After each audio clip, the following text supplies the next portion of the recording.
저는 그날도 평소처럼 국방부 심리상담실에서 업무를 보고 있었습니다. 미 육군 소령 데이비드 마틴. 군 심리학자로서 제 이름이 적힌 문서가 책상 위에 덩그러니 놓여 있었죠. 주한미군 심리상담 파견 명령서였습니다. 처음엔 농담인 줄 알았어요. 한국이라고요? 제가요? 제 상관인 로건 대령은 무표정하게 고개를 끄덕였습니다. 명령이야, 마틴 소령. 2주 후 출국이다. 창밖으로 시선을 돌렸죠. 펜타곤 주차장을 내려다보며 가슴속에서 끓어오르는 분노를 가라앉히려 했습니다. 한국이라니. 제 할아버지 아서 바렛 중위가 목숨을 잃은 그곳이었습니다. 사무실로 돌아와 책상 서랍을 열었어요. 오래된 흑백 사진 한 장. 제가 태어나기도 전에 돌아가신 할아버지 사진이었습니다. 1976년 판문점 도끼 만행 사건. 북한군의 도끼에 찍혀 희생된 그날의 기억은 우리 가족의 트라우마가 되었죠. 어쩌면 한국에 대한 선입견을 버릴 좋은 기회일지도 모른다.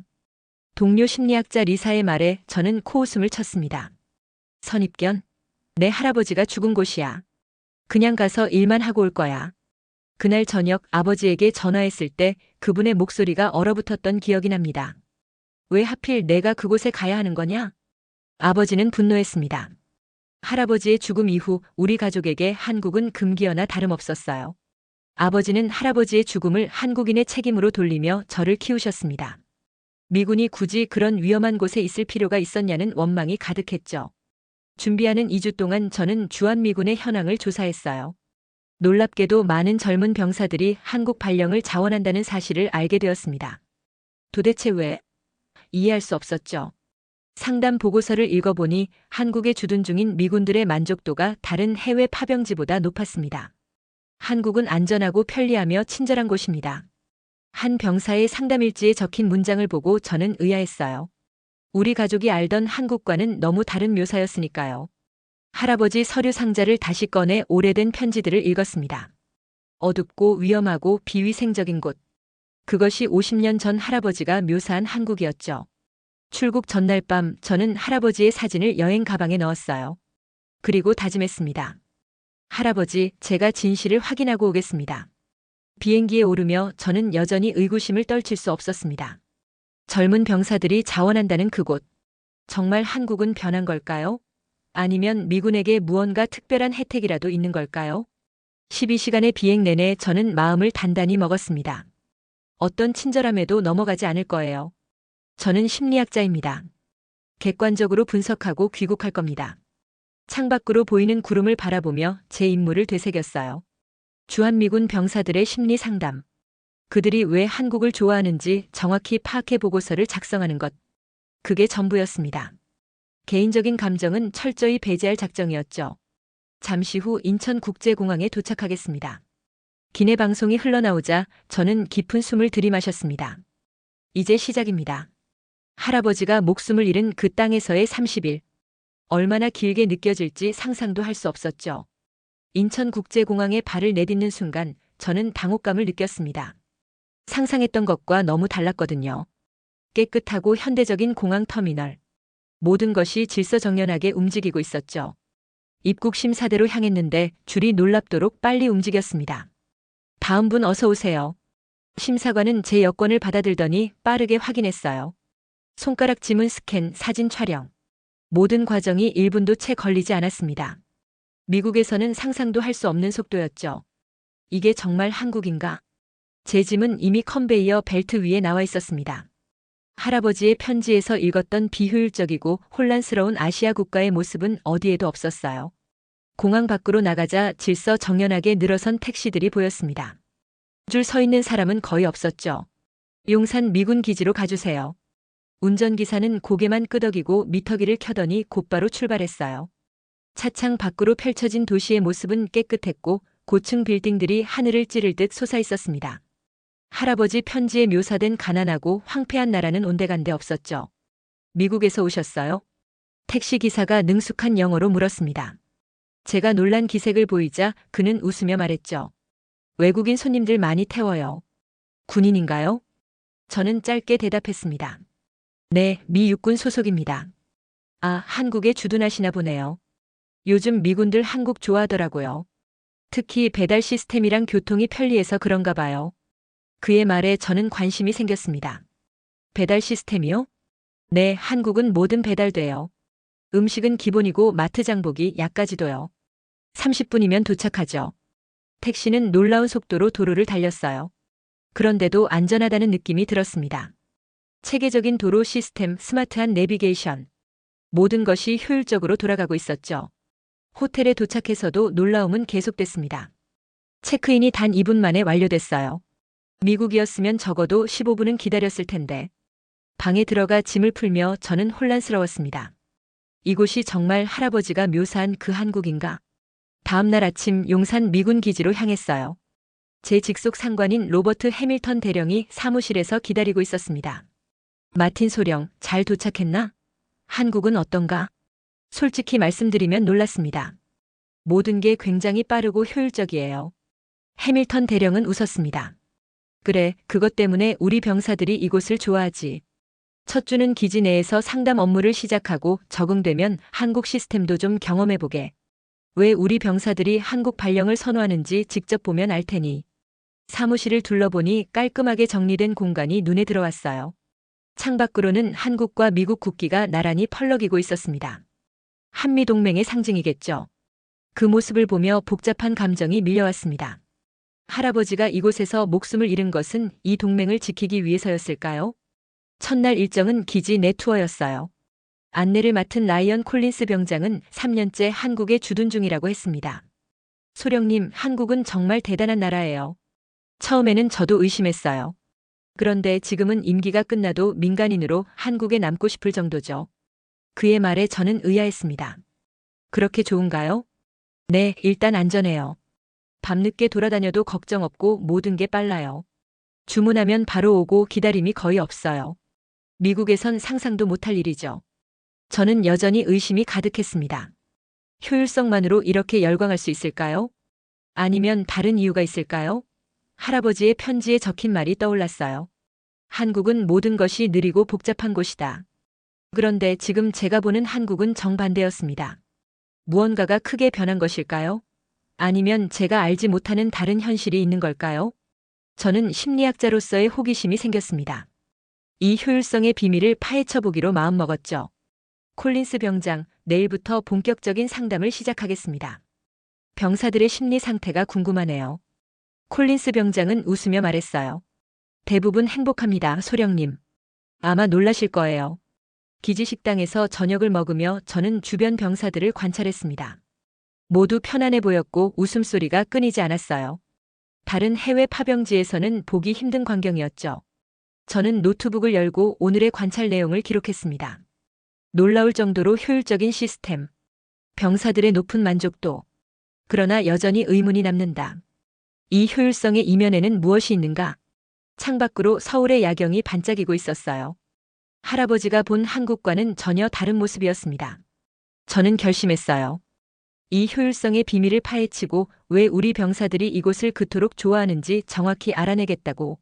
상담 첫날 저는 떨리는 마음으로 사무실 문을 열었습니다. 예약된 첫 상담자는 토마스 스미스 중사였어요. 그는 6개월 전 한국에 발령받았다고 했죠.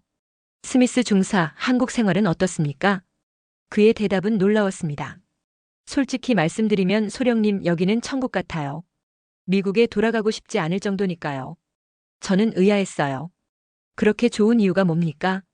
일단 의료 시스템이 놀랍습니다. 지난달 제 허리가 아팠는데 예약 없이 바로 병원에 갔어요. 미국이었으면 몇 주는 기다렸겠죠. 여기선 즉시 진료받고 MRI까지 찍었습니다. 결과는 당일에 나왔고요.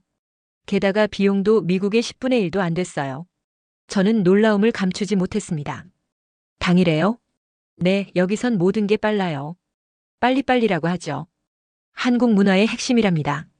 이날 이후 상담은 계속됐고 놀랍게도 모든 병사들이 비슷한 경험을 들려주었어요. 빠른 배달 시스템, 효율적인 대중교통, 즉각적인 서비스. 그들의 만족도는 놀라울 정도로 높았습니다. 한 병사는 흥분된 목소리로 말했죠. 소령님, 여기서는 스마트폰 앱 하나로 모든 게 해결돼요. 음식 주문부터 택시 호출, 쇼핑까지. 모든 게 30분 내로 도착해요. 다른 병사는 대중교통 시스템에 감탄했습니다. 지하철이 정확히 2분 간격으로 와요. 늦는 법이 없어요. 그리고 어디든 갈 수 있어요. 일주일 동안 20명의 병사들을 상담했는데 그중 19명이 한국 생활에 극도로 만족하고 있었습니다. 유일하게 불만족을 표현한 병사도 문화적 차이 때문이지 시스템에 대한 불만은 없었어요. 저녁에 사무실에서 상담 기록을 정리하던 중 로버트 해밀턴 대령이 찾아왔습니다. 마틴 소령, 첫인상은 어떤가? 저는 솔직히 말했어요. 놀랍습니다, 대령님. 병사들의 만족도가 예상보다 훨씬 높네요. 특히 한국의 효율성에 매료된 것 같습니다. 해밀턴 대령은 웃었어요. 나도 처음엔 그랬지. 근데 이건 시스템뿐만 아니라 문화적인 현상이야. 한국 사람들은 빨리빨리를 DNA에 새긴 것 같아. 그런데 대령님, 왜 그렇게 빠를까요? 어떤 역사적 배경이 있나요? 좋은 질문이군. 다음 주에 한국군 김태준 대령을 만날 예정인데 그에게 물어보게. 한미 연합 심리 상담 프로그램을 같이 진행할 거야. 한국군과의 협력이라니 저는 내심 긴장됐습니다. 할아버지가 돌아가신 사건 이후 우리 가족은 한국군에 대해서도 좋은 감정이 없었으니까요. 하지만 심리학자로서의 직업 정신을 발휘해야 했어요. 다음 날 상담에서 만난 젊은 여군은 더 놀라운 이야기를 들려주었습니다. 소령님, 제가 여기서 맹장염에 걸렸어요. 아침에 응급실 갔는데 오후에 수술하고 다음 날 퇴원했어요. 미국이었으면 상상도 못할 일이죠. 저는 의아했습니다. 그게 가능한가요? 위험하지 않았나요? 전혀요. 의사들이 굉장히 숙련되어 있어요. 거기다 병원 시스템도 엄청 효율적이고요. 미국에선 서류 작성하는 데만 몇 시간 걸리잖아요. 여기선 모든 게 전자화되어 있어서 기다림이 없어요. 점점 더 많은 병사들의 경험담을 들으며 저는 한국의 빠른 시스템에 대한 호기심이 커져갔습니다. 다른 나라들과 비교해도 한국의 속도는 특별해 보였어요. 일본은 효율적이지만 절차가 많고 중국은 빠르지만 때로는 무질서했습니다. 그런데 한국은 빠르면서도 질서정연했죠. 마지막 상담 후 저는 라이언 콜린스 병장에게 물었어요. 병장님, 한국 사람들에게 직접 물어본 적 있나요? 왜 그렇게 모든 게 빠른지? 콜린스 병장은 잠시 생각하더니 대답했습니다. 네, 물어봤어요.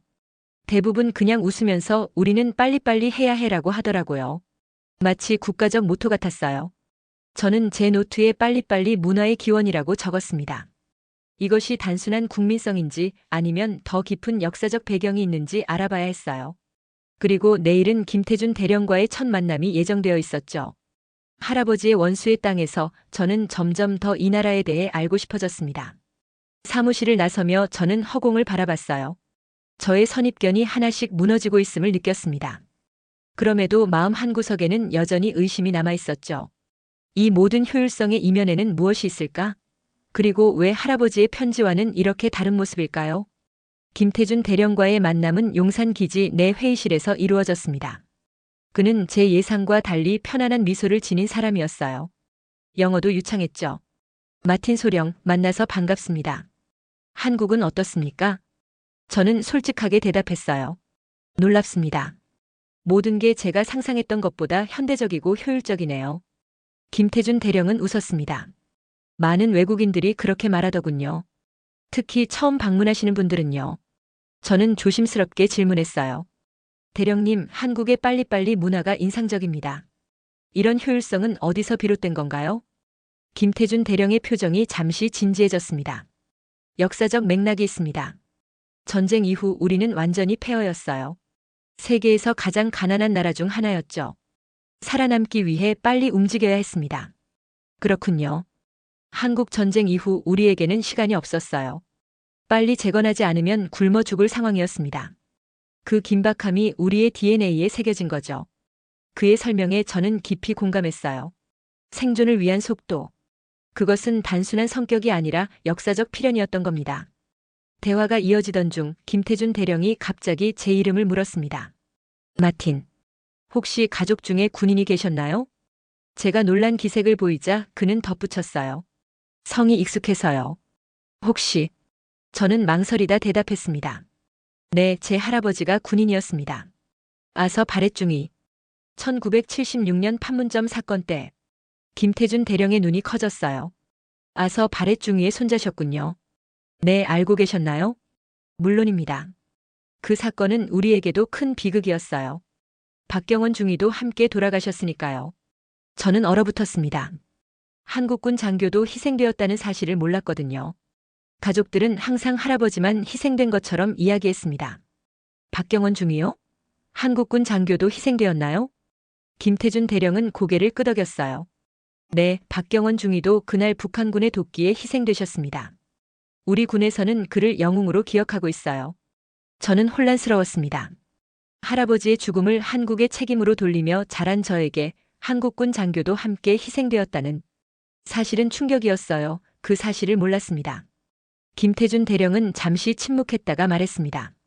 박경원 중위의 아들 박준호 씨가 아직 서울에 살고 계십니다. 만나보시겠어요? 그분도 아버지를 전혀 못 뵈었다고 들었습니다. 저는 혼란스러운 마음으로 고개를 끄덕였어요. 할아버지와 함께 돌아가신 한국군 장교의 아들을 만난다니 상상도 해본 적 없는 일이었습니다. 회의가 끝나고 사무실로 돌아온 저는 즉시 1976년 판문점 도끼 만행 사건에 대해 검색했어요. 그리고 놀라운 사실을 발견했습니다. 북한군의 공격으로 미군 장교 2명과 한국군 장교 1명이 목숨을 잃었다는 기록. 제 가족은 왜 이 사실을 언급하지 않았을까요? 아버지에게 전화를 걸었습니다. 아빠, 1976년 할아버지가 돌아가신 사건. 한국군 장교도 함께 돌아가셨다면서요? 전화기 너머로 잠시 침묵이 흐르더니 아버지의 목소리가 들렸어요. 그래, 그랬지. 하지만 그건 중요하지 않아. 어떻게 중요하지 않을 수 있어요? 우리는 항상 한국을 원망했잖아요. 그런데 한국 사람도 희생됐다면. 데이비드, 내 할아버지는 그곳에 있을 필요가 없었어. 한국의 분쟁에 미국 군인이 끼어들어 목숨을 잃은 거야. 아버지의 논리에 저는 더 이상 반박하지 않았어요. 통화를 마치고 난 후 저는 창밖을 바라보며 생각에 잠겼습니다. 제가 평생 알고 있던 진실이 완전하지 않았던 겁니다. 할아버지의 죽음을 한국 탓으로 돌리며 자랐는데 한국 군인도 같은 희생을 치렀다니. 다음 날 김태준 대령이 약속대로 박준호 씨의 연락처를 보내왔어요. 며칠 후 만남을 가지기로 했습니다. 그때까지 저는 계속해서 병사들을 상담했어요. 그들의 경험담을 들으며 한국이라는 나라를 조금씩 더 이해하게 되었죠. 소령님, 이곳의 인터넷 속도는 미국의 최소 3배는 돼요. 게임 지연 시간이 거의 없어요. 한 병사가 흥분해서 말했습니다. 다른 병사는 의료 시스템의 효율성을 또다시 언급했어요. 미국에서는 간단한 검사 결과 받으려면 며칠씩 기다려야 하는데 여기선 당일, 심지어 몇 시간 내로 받아볼 수 있어요. 모든 이야기의 중심에는 속도와 효율성이 있었습니다. 제 연구 노트는 빠르게 채워져 갔어요. 병사들의 만족도가 높은 이유는 분명했습니다. 일상의 스트레스가 줄어든 것이죠. 기다림이 적고 원하는 것을 빠르게 얻을 수 있는 환경. 심리학적으로 이는 행복감을 높이는 중요한 요소였습니다. 주말이 되자 저는 혼자 서울 시내로 나가보기로 결심했어요. 한국의 빨리빨리 문화를 직접 경험해보고 싶었거든요. 지하철역으로 향하는 길, 제 손에는 할아버지의 낡은 흑백 사진이 들려 있었습니다. 이 도시의 어딘가에서 할아버지와 함께 목숨을 잃은 한국 군인의 아들을 만날 생각을 하니 가슴이 복잡했어요. 서울 지하철은 또 다른 충격이었습니다. 정확히 2분 간격으로 오는 열차, 깨끗한 시설, 그리고 어디서나 볼 수 있는 무료 와이파이. 미국의 뉴욕이나 시카고 지하철과는 비교도 할 수 없었어요. 강남역에 내려 거리를 걷기 시작했습니다. 사람들은 모두 빠르게 움직였어요. 그런데 이상하게도 그 속도가 주는 느낌은 뉴욕의 분주함과는 달랐습니다. 뉴욕의 빠름이 개인적이고 각자 도생의 느낌이라면 서울의 빠름은 집단적이고 조화로운 느낌이었어요. 호기심에 식당 하나에 들어갔습니다. 메뉴판에 QR코드가 있었어요. 스마트폰으로 스캔하자 영어 메뉴가 자동으로 나왔죠. 주문 후 음식이 나오는데 걸린 시간은 불과 5분이었습니다. 미국에서라면 최소 15분은 기다렸을 텐데 어떻게 이렇게 빠를 수 있지?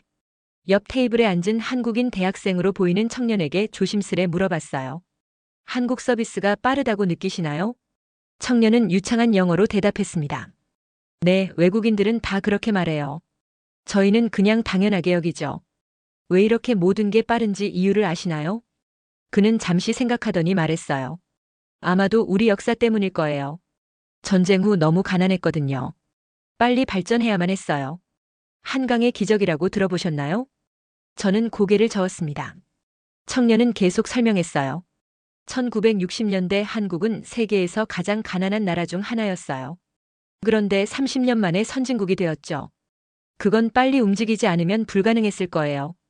그의 말이 김태준 대령의 설명과 일치했습니다. 생존을 위한 속도. 역사적 필요성이었던 거죠. 식사를 마치고 거리로 나왔을 때 갑자기 비가 내리기 시작했어요.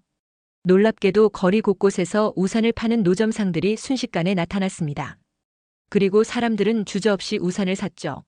미국에서라면 비가 그칠 때까지 어딘가에 피하거나 그냥 맞으며 갔을 텐데 우산을 사서 걷다가 약국을 발견했습니다.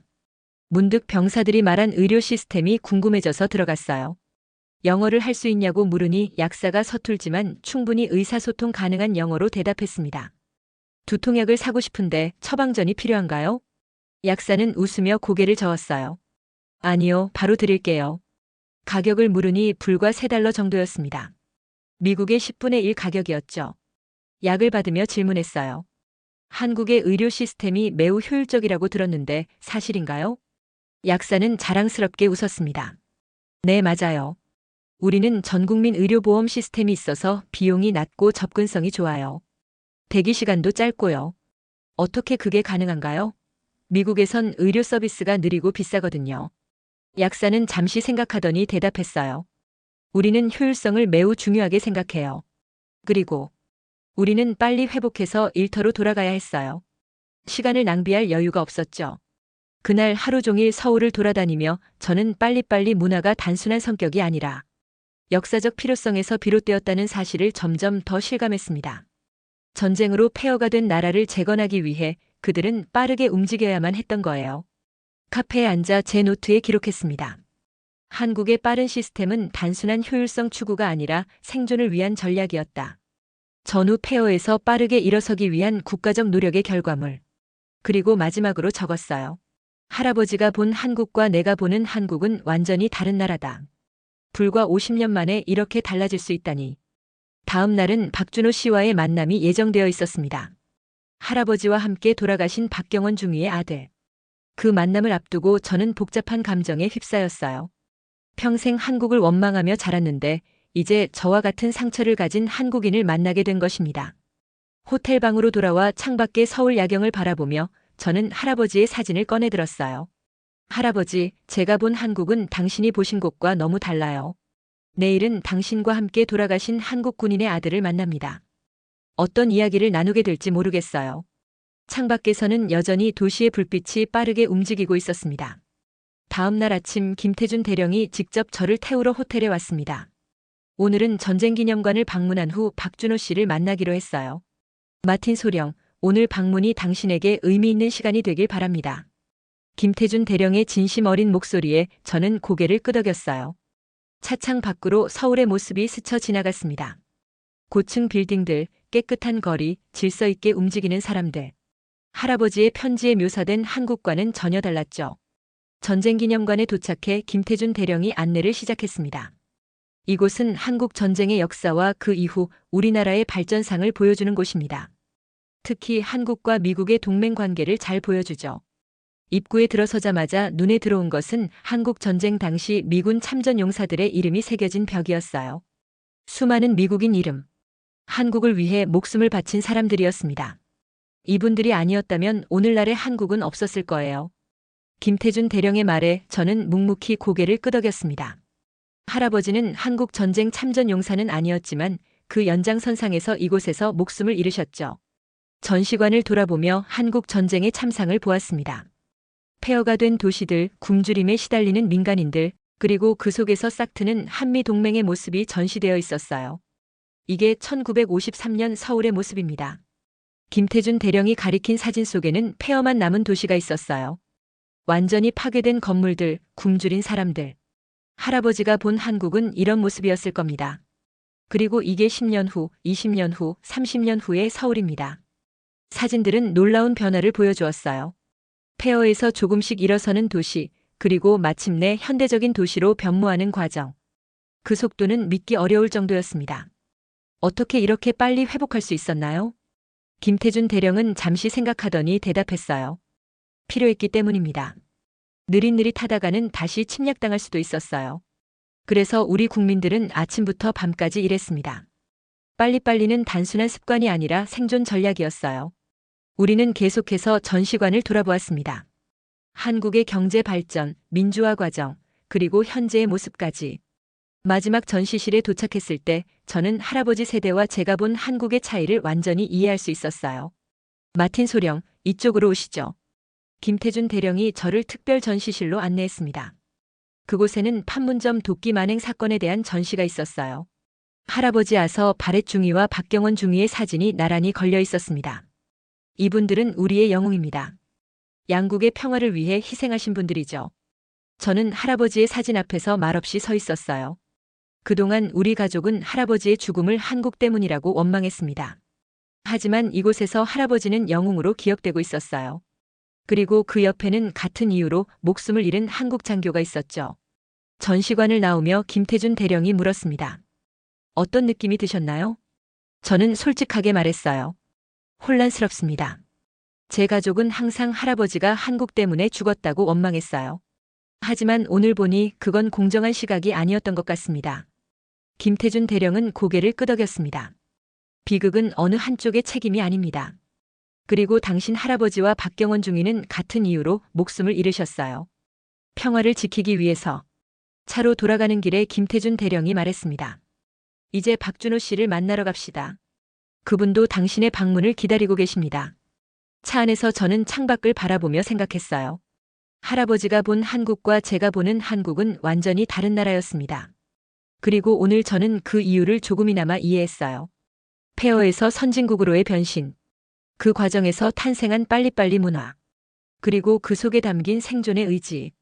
박준호 씨를 만나러 가는 길, 저는 할아버지의 사진을 꺼내 한 번 더 바라보았습니다. 이제 할아버지의 희생에 대해 조금 다른 시각을 갖게 된 것 같았어요. 분노나 원망이 아닌 평화를 위한 희생이라는 관점에서. 박준호 씨와의 만남은 서울 시내의 한 조용한 카페에서 이루어졌습니다. 그는 40대 중반의 차분한 인상의 남성이었어요. 저와 마찬가지로 아버지를 전혀 본 적이 없는 사람이었죠. 마틴 소령님 만나서 반갑습니다. 박준호 씨는 유창한 영어로 인사했습니다. 그의 손에는 오래된 사진첩이 들려 있었어요. 저도 반갑습니다. 박 씨. 우리는 서로 어색하게 악수를 나눴습니다. 같은 사건으로 아버지를 잃은 두 사람. 그러나 지금까지 서로 다른 관점에서 그 비극을 바라봐왔죠. 제 아버지 사진입니다. 박준호 씨가 사진첩을 펼쳤어요. 젊은 한국군 장교의 모습. 박경원 중위는 활짝 웃고 있었습니다. 이건 아버지가 결혼식 날 찍은 사진이에요. 제 어머니와 함께 찍은 마지막 사진이죠. 저도 가방에서 할아버지의 사진을 꺼냈습니다. 이분이 제 할아버지입니다. 아서 바렛 중위. 박준호 씨는 사진을 받아들고 오랫동안 바라보았어요. 그리고 조용히 말했습니다. 그분 이야기는 많이 들었습니다. 우리 어머니가 항상 두 분이 같이 순직하셨다고 말씀하셨거든요. 그렇군요. 저희 가족은 달랐습니다. 할아버지만 희생된 것처럼 이야기했어요. 박준호 씨는 쓴웃음을 지었습니다. 각자의 방식으로 슬픔을 다루는 거겠죠. 우리는 천천히 대화를 나눴어요. 아버지 없이 자란 이야기. 그 빈자리가 어떻게 우리 삶에 영향을 미쳤는지. 그리고 놀랍게도 저희 두 사람은 같은 시기에 심리학을 공부했다는 사실을 알게 되었습니다. 저는 상담 심리학자예요. 사람들의 마음의 상처를 치유하는 일을 합니다. 박준호 씨의 말에 저는 미소 지었어요. 저도 군 심리 상담사고요. 어쩌면 우리 둘 다 아버지를 잃은 상처 때문에 이 길을 택한 건지도 모르겠네요. 대화가 이어질수록 우리 사이의 어색함은 사라졌습니다. 비슷한 아픔을 가진 두 사람. 다른 나라에서 태어났지만 같은 사건으로 아버지를 잃은 운명이었죠. 마틴 소령님, 한국에서의 경험은 어떠세요? 저는 솔직하게 대답했어요. 처음에는 편견이 많았습니다. 이곳이 할아버지를 빼앗아간 원수의 땅이라고 생각했으니까요. 하지만 지내면서 생각이 많이 바뀌었어요. 특히 오늘 전쟁기념관을 방문하고 나서. 박준호 씨는 고개를 끄덕였습니다. 이해합니다. 저도 어린 시절에는 미국을 복잡한 감정으로 바라봤어요. 아버지가 미국을 위해 싸우다 돌아가셨다고 생각했으니까요. 그런데 어떻게 그런 생각이 바뀌셨나요? 그는 잠시 생각하더니 대답했어요. 어머니 덕분이었습니다. 어머니는 항상 아버지는 한국의 평화를 위해 돌아가셨다고 말씀하셨어요. 그리고 미국은 우리의 동맹이라고요. 점차 저도 그것을 이해하게 되었죠. 우리는 몇 시간 동안 이야기를 나눴어요. 서로의 가족 이야기, 성장 과정, 그리고 아버지 없이 자란다는 것의 의미에 대해서요. 시간이 흐를수록 저는 박준호 씨가 단순한 피해자가 아니라 저와 같은 경험을 가진 동료처럼 느껴졌습니다. 대화를 마칠 무렵 박준호 씨가 제안했어요. 내일 시간 되시면 제 어머니를 만나보시겠어요? 그분은 아버지와 바렛중이님의 이야기를 많이 알고 계십니다. 저는 잠시 망설였지만 이내 고개를 끄덕였습니다. 할아버지의 동료였던 사람의 미망인. 그분을 만나는 것은 제가 알지 못했던 할아버지의 이야기를 들을 수 있는 기회였죠. 다음 날 우리는 서울 외곽의 조용한 주택가를 찾았습니다. 박준호 씨의 어머니는 70대의 단정한 노부인이었어요. 그녀는 제 얼굴을 보자마자 놀란 표정을 지었습니다. 아서 중이를 닮았구나. 그녀의 말에 저는 감정이 북받쳐 올랐어요. 할아버지를 직접 본 사람이 저에게 이렇게 말하는 것은 처음이었으니까요. 박준호 씨의 어머니는 차분하게 이야기를 시작했습니다. 그날 아침 남편은 평소와 다름없이 출근했어요. 그리고 돌아오지 않았죠. 바렛중이와 함께. 두 분은 친한 동료였어요. 함께 경계 근무를 서고 가끔 가족 이야기도 나눴다고 해요. 저는 놀랐습니다. 할아버지와 박경원 중위가 친구였다니. 그 사실을 저희 가족은 아무도 말해주지 않았어요. 할아버지와 박경원 중위님이 친구셨다고요? 노부인은 고개를 끄덕였습니다. 그랬다고 들었어요. 바렛중위는 우리말도 조금 배웠다고 했어. 두 분 다 가족을 사랑하는 좋은 사람들이었죠. 그녀의 이야기를 들으며 저는 할아버지에 대한 새로운 면을 발견했습니다. 단순한 희생자가 아니라 한국인 동료와 친구로 지내며 이 나라에서 평화를 지키려 했던 사람이었던 거예요.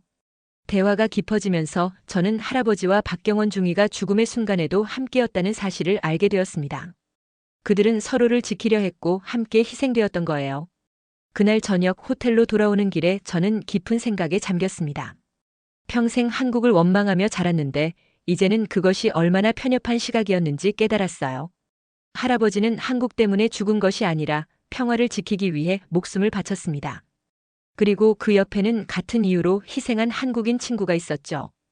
호텔방에 돌아와 창밖의 서울 야경을 바라보며 저는 처음으로 이 도시를 다른 시선으로 보게 되었습니다. 원수의 땅이 아니라 할아버지가 지키려 했던 땅. 그리고 놀라운 속도로 폐허에서 일어나 세계적인 도시가 된 곳. 할아버지, 이제 이해합니다. 당신이 왜 이곳에 있었는지, 그리고 왜 목숨을 바쳤는지. 저는 창에 비친 자신의 모습을 바라보았어요. 눈에서는 어느새 눈물이 흐르고 있었습니다. 한국에서의 마지막 주가 다가왔습니다. 저는 지난 3주 동안 40명이 넘는 병사들을 상담했고 그들 대부분이 한국 생활에 매우 만족하고 있다는 결론을 내렸어요. 상담 보고서를 작성하며 저는 이제 그들의 만족도가 단순한 편리함 이상의 이유에서 비롯된다는 것을 이해했습니다.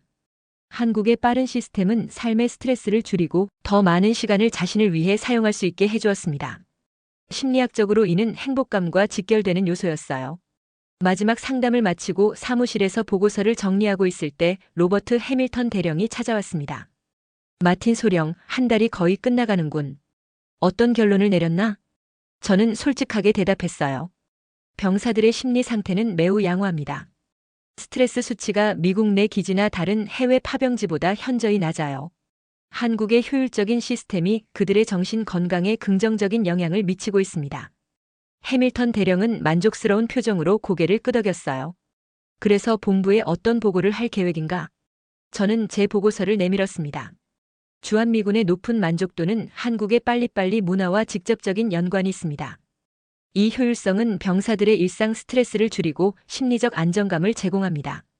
도시의 안전성과 편리한 시스템이 그들의 정신 건강에 매우 긍정적인 영향을 미치고 있죠. 훌륭해, 마틴. 그런데 자네 자신은 어때? 한국에 대한 생각이 바뀌었나? 저는 잠시 창밖을 바라보았어요. 지난 한 달 동안 제 안에 일어난 변화를 어떻게 설명해야 할지 고민했습니다. 네, 많이 바뀌었습니다. 처음 이곳에 올 때는 편견으로 가득 차 있었어요. 할아버지가 이곳에서 목숨을 잃으셨기 때문에 한국을 원수의 땅으로 여겼죠. 하지만 지금은 목이 메어 말을 잇지 못했습니다. 해밀턴 대령은 기다려주었어요. 지금은 할아버지가 왜 이곳에서 목숨을 바쳤는지 이해하게 되었습니다. 그리고 한국이 어떻게 폐허에서 이런 놀라운 나라로 변모했는지도요. 그 과정에서 탄생한 빨리빨리 문화는 단순한 습관이 아닌 생존과 번영을 위한 전략이었다는 것도 알게 되었고요. 해밀턴 대령은 깊이 고개를 끄덕였습니다. 그래, 나도 처음 이곳에 왔을 때 그런 깨달음을 얻었지. 자네 할아버지는 자랑스러워할 거야. 사무실을 나서려던 그가 문득 돌아보며 말했어요. 그런데 마틴, 혹시 근무 연장에 관심 있나? 자네 같은 심리 상담사가 더 필요하거든. 저는 놀랐습니다. 한국에 더 오래 머물 생각은 해보지 않았거든요. 처음에는 하루라도 빨리 떠나고 싶었는데 지금은 마음이 달라져 있었습니다. 생각해 볼게요, 대령님. 그날 저녁 박준호 씨에게 전화를 걸었습니다. 그와 함께 저녁 식사를 하며 제 고민을 나누고 싶었어요. 강남의 한 한식당에서 만난 우리는 소주를 한 잔씩 마시며 이야기를 나눴습니다. 근무 연장 제안을 받았다고요? 어떻게 하실 거예요? 저는 솔직하게 대답했어요. 잘 모르겠어요. 한 달 전까지만 해도 한국을 떠나는 날만 기다렸을 텐데 지금은 떠나기 아쉬운 마음이 듭니다. 박준호 씨는 미소 지었어요. 한국의 매력에 빠지셨군요. 단순히 그런 게 아니라 여기서 제가 배운 것들이 너무 많아요. 특히 효율성에 대해서요. 미국은 많은 면에서 비효율적입니다. 의료 시스템, 대중교통, 행정 처리까지. 그렇다면 여기 더 머물면서 배워가시는 건 어떨까요? 양국 모두에게 도움이 될 수 있잖아요. 그의 말이 제 마음에 와닿았습니다. 더 배우고 더 이해하고 그리고 어쩌면 양국의 관계를 더 깊게 만드는데 기여할 수 있을지도 모르겠다는 생각이 들었어요. 식사를 마치고 호텔로 돌아오는 길, 저는 한국의 밤거리를 천천히 걸었습니다. 지난 한 달 동안 보았던 모든 것을 되새겨 보았어요. 놀라운 효율성, 빠른 시스템, 그리고 그 이면에 있는 역사와 노력. 더 이상 이곳은 원수의 땅이 아니었습니다. 오히려 제가 많은 것을 배울 수 있는 곳이었죠. 호텔방에 돌아와 할아버지의 사진을 꺼냈습니다. 그리고 결심했어요.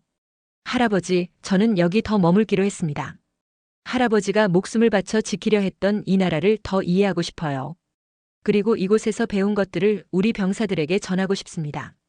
다음 날 아침 저는 해밀턴 대령의 사무실을 찾았습니다.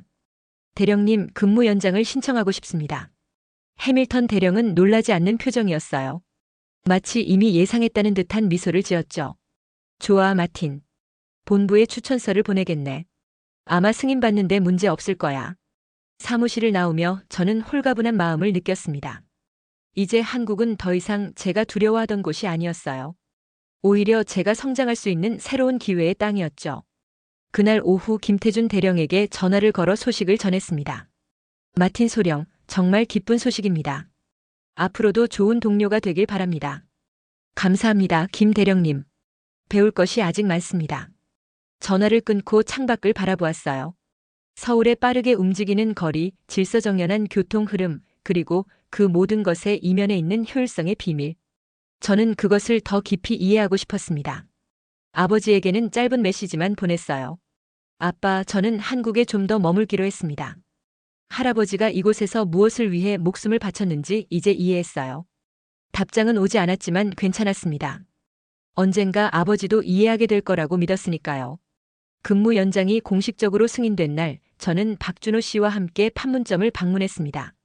할아버지와 박경원 중위가 목숨을 잃은 그곳. 이제는 평화의 상징이 된 장소였죠. 푸른 하늘 아래 서 있는 우리는 말없이 그곳을 바라보았어요. 두 사람의 희생이 헛되지 않았음을 느낄 수 있었습니다. 우리 아버지들은 평화를 위해 함께 싸웠습니다. 박준호 씨의 말에 저는 고개를 끄덕였어요.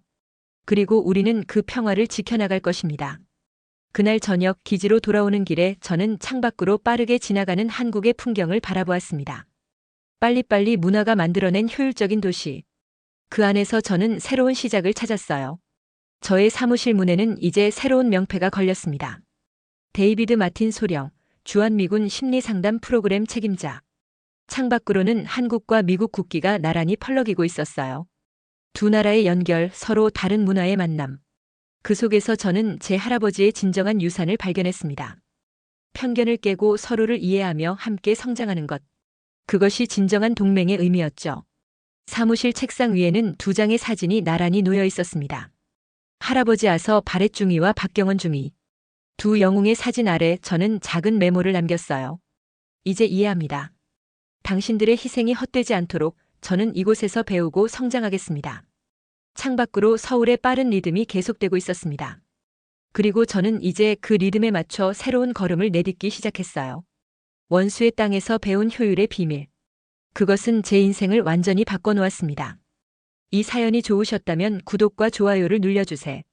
사연 제작에 큰 도움이 됩니다. 감동바다입니다.